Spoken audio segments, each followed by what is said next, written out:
کعبے کے بدر الدجا، طیبہ کے شمس الضحا صلی اللہ تعالیٰ علیہ وسلم کا فرمان ہے، ان اللہ وکل بقبری ملکن اعطاہ اسماء الخلائق۔ آقا فرماتے ہیں کہ اللہ کریم نے میری قبر پر ایک فرشتہ مقرر فرمایا ہے جس کو رب کریم نے ساری مخلوق کی آوازیں سننے کی طاقت عطا فرمائی۔ اچھا وہ فرشتہ کرتا کیا ہے؟ آقا فرماتے ہیں بس قیامت تک جو بھی مجھ پر کوئی درود پاک پڑھے گا، وہ فرشتہ اس کا نام اور اس کا والد کا نام میرے پاس پیش کرتا اور کہتا ہے حضور فلاں نے آپ پر درود بھیجا ہے، ھذا فلان ابن فلان قد صلی علیک، حضور فلاں بن فلاں نے آپ پر درود بھیجا ہے۔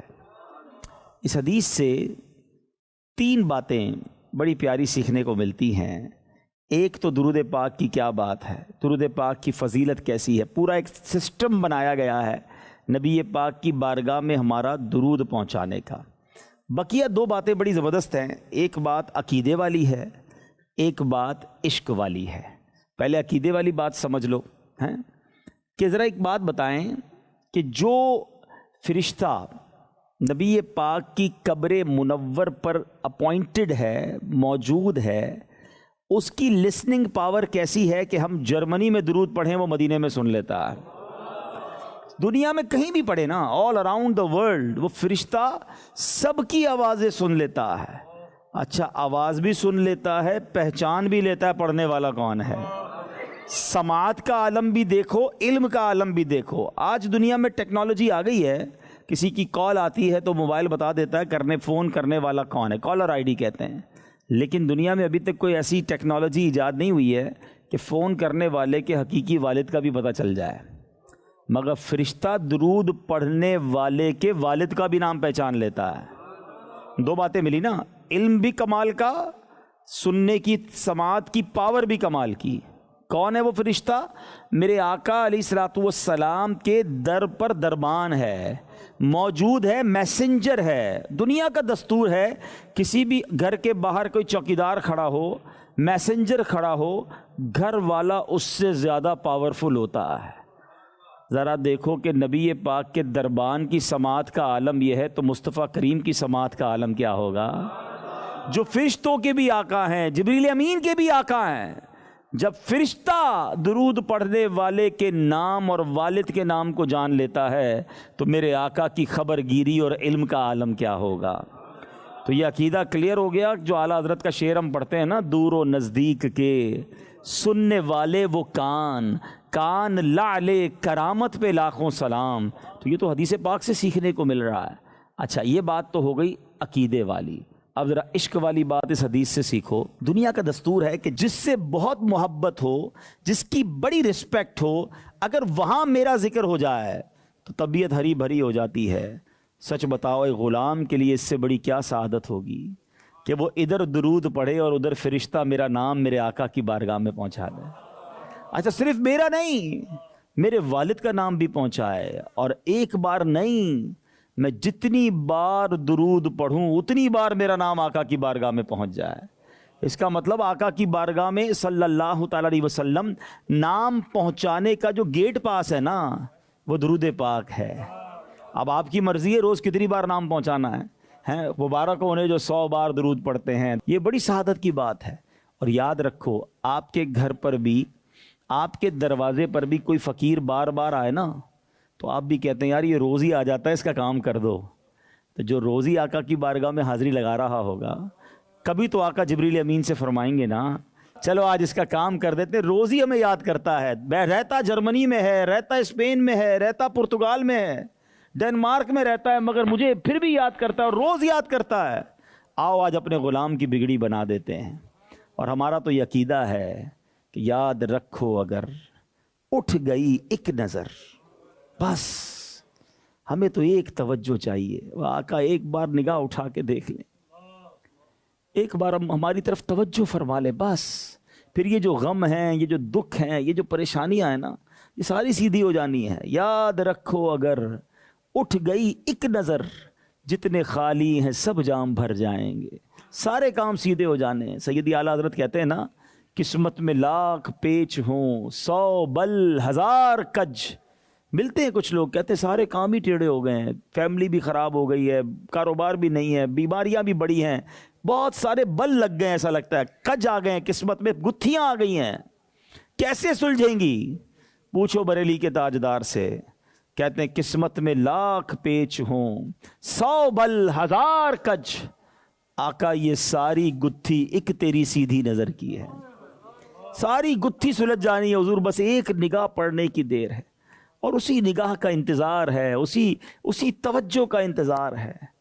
کیا خوبصورت شعر لکھا نا کہ آقا سینکڑوں کے دل منور کر دیے، اس طرف بھی آنکھ اٹھا کر دیکھ لو، ہیں یا رسول اللہ آ کر دیکھ لو، یا مدینے میں بلا کر دیکھ لو۔ حضور سے توجہ ہی تو چاہیے۔ تو درود پاک ایکچولی یہ وظیفہ ہے نبی پاک کی توجہ حاصل کرنے کا، آقا کی بارگاہ میں حاضری لگوانے کا، نبی پاک کے در تک رسائی۔ سبحان اللہ، یہ درود پاک کی برکت سے ملتی ہے۔ اے یورپ میں رہنے والو، اپنی زندگی میں معمول بناؤ، اپنے شیڈیول میں درود پاک کو شامل کرو۔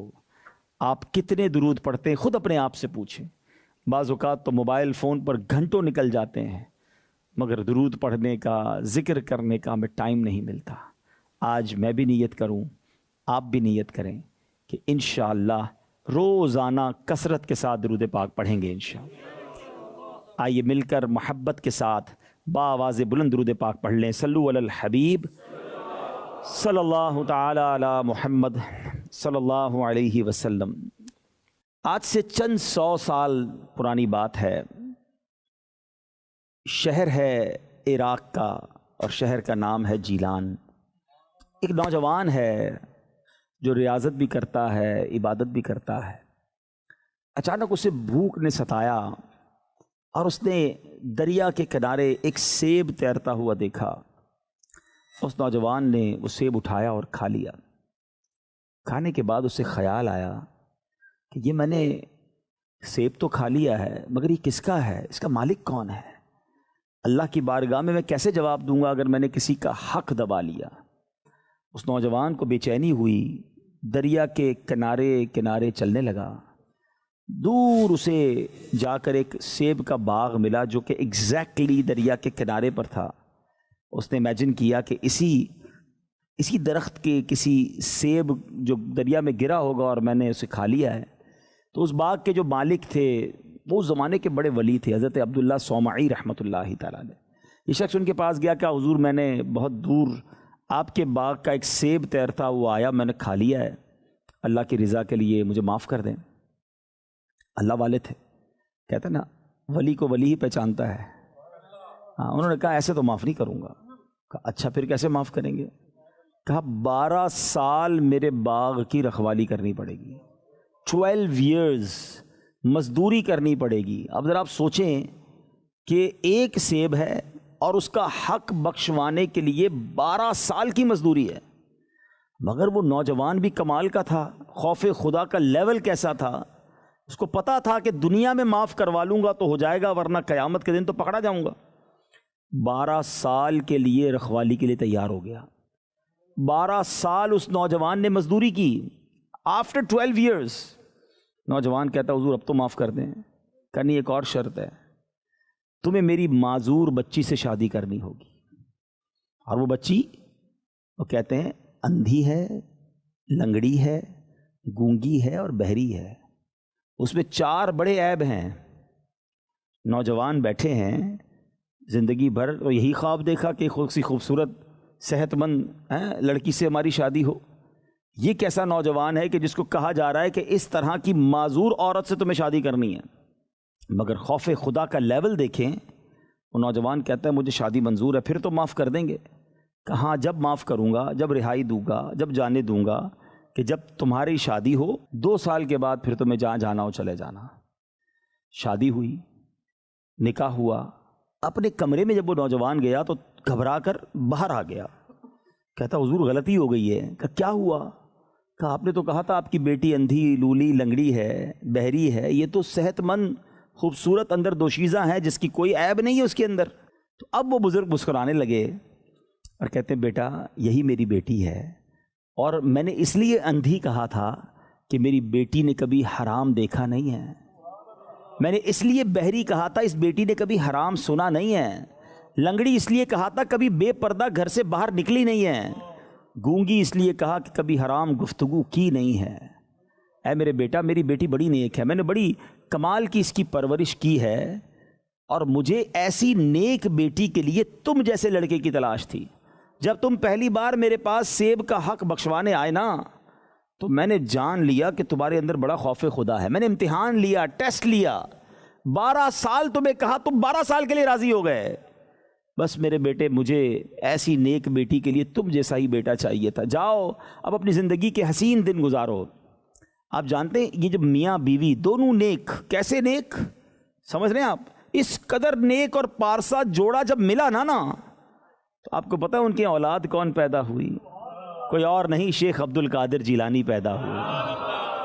یہ ہمارے غوث اعظم کے والدین کا واقعہ ہے، یعنی اللہ کریم نے ایسی اولاد کے لیے، سبحان اللہ، پیران پیر کی ولادت کے لیے ماں باپ کیسے، یوں سمجھے کہ قدرت کا ایک انتظام، سٹرکچر کیسا بنا کہ اس جوڑے کو ملایا گیا اور ولیوں کے سردار کی پیدائش ہوتی ہے۔ غوث اعظم رضی اللہ تعالیٰ کا بچپن بھی بڑا نرالا ہے، جوانی اور باقی کرامتیں تو اپنی جگہ۔ آپ کے بارے میں آتا ہے کہ جب آپ مدرسے گئے نا، 5 ایئرس کی ایج تھی، 5 سال کی عمر تھی، تو آپ سے قاری صاحب نے کہا کہ بیٹا پڑھو بسم اللہ الرحمن الرحیم۔ آپ نے بسم اللہ شریف پڑھی اور زبانی 18 پارے سنا دیے 1 گو میں۔ قاری صاحب حیران ہو گئے، کہا بیٹا اور پڑھو، کہا مجھے اتنے یاد ہیں۔ کہا کدھر یاد کر لیے، آج پہلا دن ہے مدرسے میں؟ کہتے میری والدہ جو ہے نا وہ 18 پاروں کی حافظہ تھی، میں ماں کے پیٹ میں تھا، میری والدہ تلاوت کرتی تھی، میں نے ماں کے پیٹ میں یاد کر لیے ہیں۔ میں اس واقعے سے کچھ میسج پہلے ہم لیتے ہیں نا، ہم کوشش کریں گے کہ سیرت غوث اعظم بھی سنتے رہیں اور اپنے لیے بھی کچھ سیکھتے رہیں، امپلیمنٹیشن اپنی ذات میں ہمیں کیا کرنا ہے۔ اب اس ایک واقعے سے ماشاءاللہ یہاں بزرگ بھی بیٹھے ہیں، والدین بھی بیٹھے ہیں اور نوجوان بھی بیٹھے ہیں، ہمیں سیکھنے کو کیا مل رہا ہے؟ غوث اعظم رضی اللہ تعالیٰ عنہ کے نانا جان حضرت عبداللہ صومعی رحمۃ اللہ تعالیٰ علیہ نے غوث اعظم کے والد صاحب جو تھے، ابو صالح موسیٰ جنگی دوست ان کا نام تھا، ان کو اپنی بیٹی کا رشتہ دینے کے لیے کیا چیک کیا؟ یہ سوال ہے نا، کیا چیک کیا؟ انہوں نے بینک بیلنس پوچھا، خاندان پوچھا، کس برادری سے ہو یہ پوچھا؟ کچھ نہیں۔ انہوں نے دیکھا خوف خدا ہے، یہ اللہ والا ہے، یہ رب کو راضی کر رہا ہے، رب اس کو بھی راضی کر دے گا، میری بچی کو بھی راضی کر دے گا۔ That is the parameter. اور اللہ نے اس نیک جوڑے سے اولاد کیسی عطا فرمائی۔ آج ہم کیا کرتے ہیں؟ ہمارے یہاں بھی رشتے ہوتے ہیں، لڑکا ڈھونڈنا ہے یا لڑکی ڈھونڈنا ہے، ہماری پریورٹیز کیا ہیں؟ لڑکا ڈھونڈنا ہے تو 3 چیزیں چیک کرتے ہیں، کماتا کتنا ہے، خاندان کون سا ہے، تیسرے نمبر پر شاید یہ چیک ہو جاتا ہے کہ وہ لڑکا کسی بری عادت میں تو نہیں۔ اچھا، ہماری جو بری عادت کی کیٹیگری ہے نا وہ بھی ہماری مرضی والی ہے، ہم ان چیزوں کو برا سمجھتے ہیں جس کو لوگ برا سمجھتے ہیں۔ ہم یہ چیک کرتے ہیں شراب تو نہیں پیتا، جوا تو نہیں کھیلتا، نشہ تو نہیں کرتا، 2-3 چیزیں چیک کرتے ہیں۔ ٹھیک ہے، یہ بھی غلط کام ہے، حرام ہے، لیکن اگر شراب پینا حرام ہے، نشہ کرنا حرام ہے، جوا کھیلنا حرام ہے، تو نماز نہ پڑھنا بھی تو حرام ہے نا۔ نماز پڑھتا ہے کہ نہیں پڑھتا یہ کوئی چیک نہیں کرتا، حالانکہ نماز نہ پڑھنا یہ سب سے بڑا گناہ ہے۔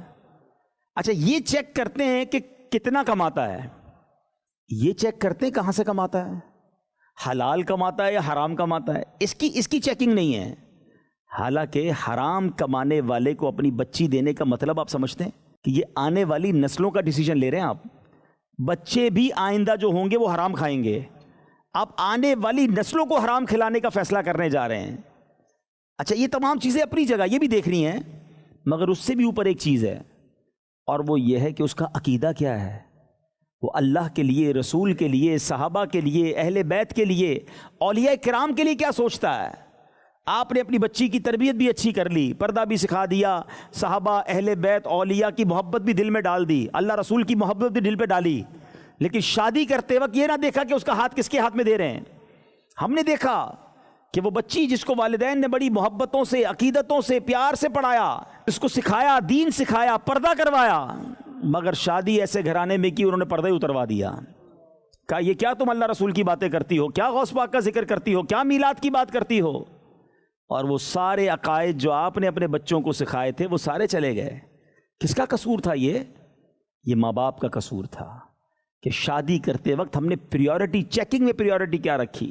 ایک فارمولہ یاد کر لو پیارے اسلامی بھائیوں، جب بھی بچوں کی شادی کریں نا، ایک چیز ضرور دیکھیں کہ جہاں شادی ہو رہی ہے اس کا عقیدہ کیا ہے، دوسرا اس کی زندگی اللہ کی رضا والی ہے یا نہیں. ایک بات یاد رکھنا، جو اللہ کو راضی کر رہا ہے نا، اللہ اس کی دنیا بھی راضی کر دے گا، آخرت بھی راضی کر دے گا.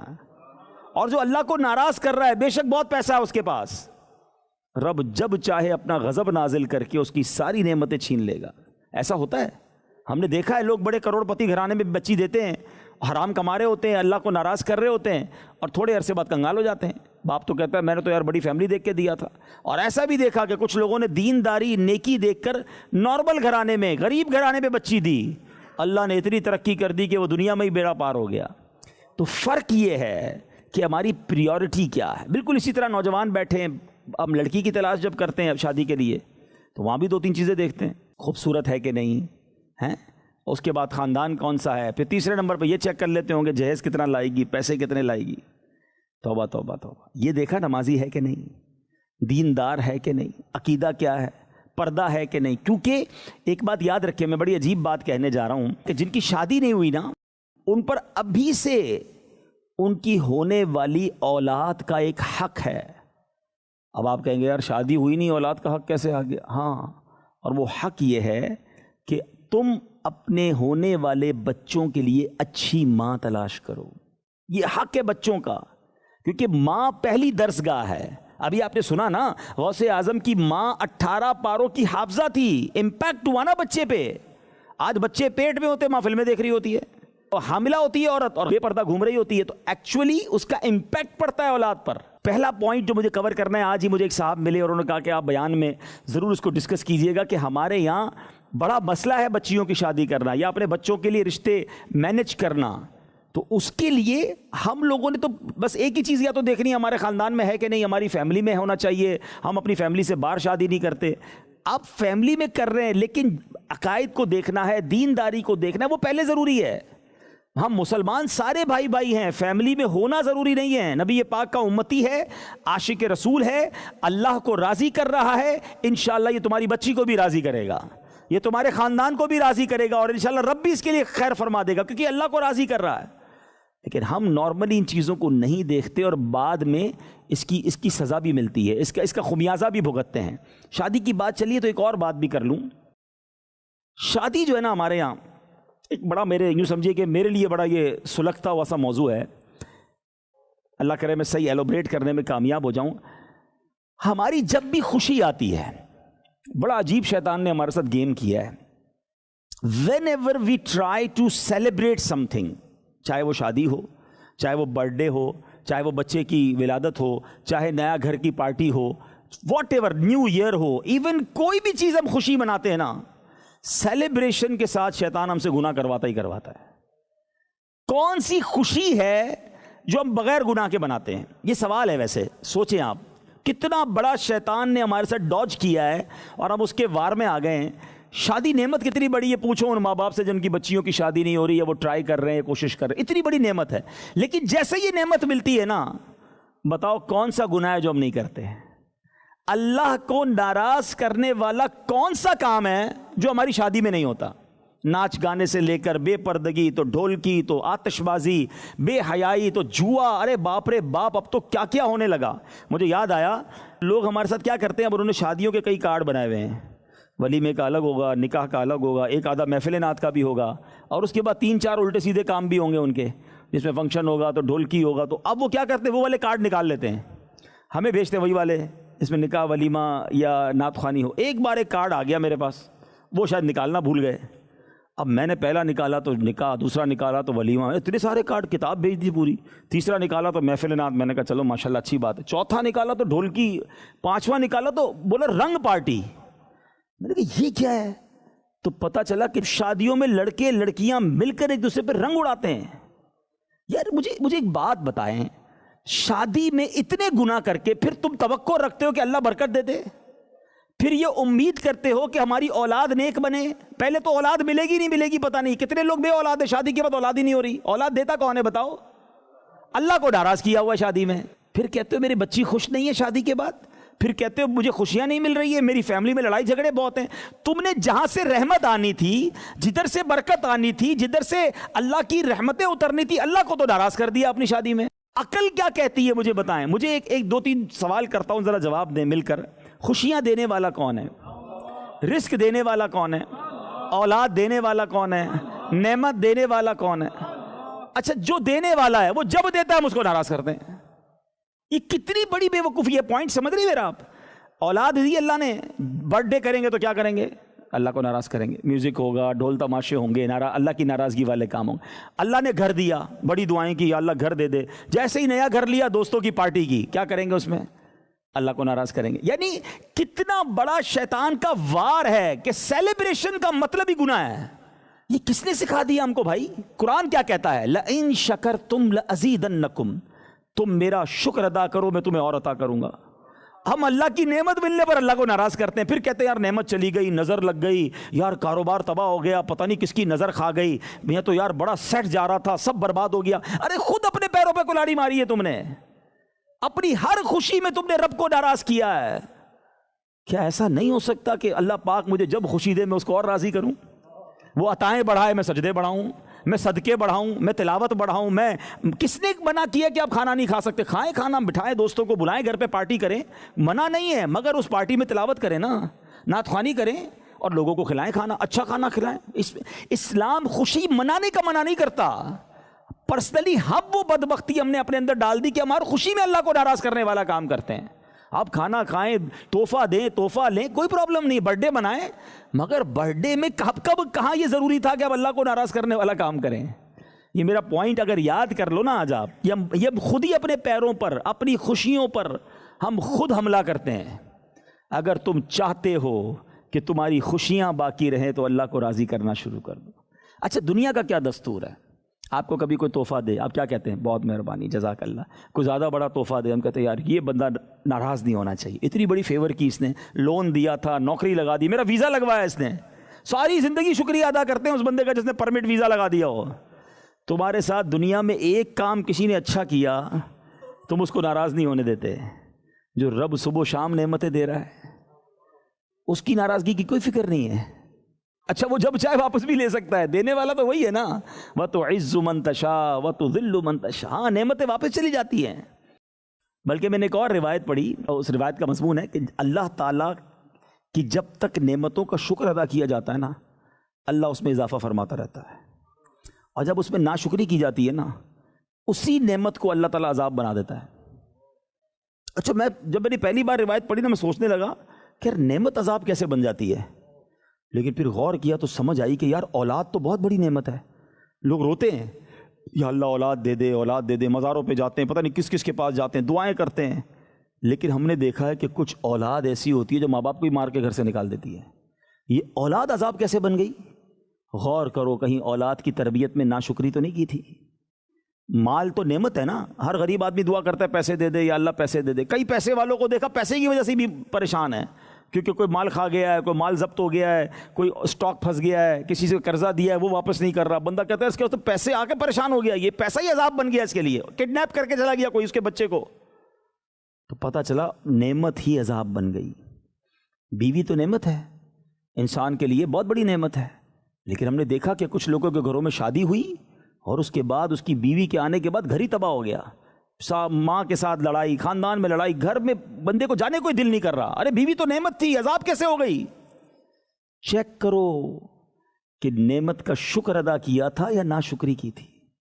اگر آپ چاہتے ہو کہ آپ کی نعمتیں سکون کے ساتھ بڑھتی رہیں, اضافہ ہوتا رہے, تو شکر گزار بنو, ناشکری نہ کرو, اور خاص طور پہ خوشیوں میں اللہ کو ناراض نہ کرو. دوسرا معاملہ بھی گڑبڑ ہے, خوشیوں میں بھی اللہ کو ناراض کرنا ہے, اگر کوئی آزمائش بھیج دی اس میں بھی اللہ کو ناراض کرنا ہے. میت ہو جائے کسی کے گھر میں, ایکسیڈنٹ ہو جائے, اب وہ ایسی باتیں کرے گا کہ بندہ چلا گیا وہ تو غم ہے، کفریہ کلمات بول کر بعض اوقات ایمان بھی چلا جاتا ہے.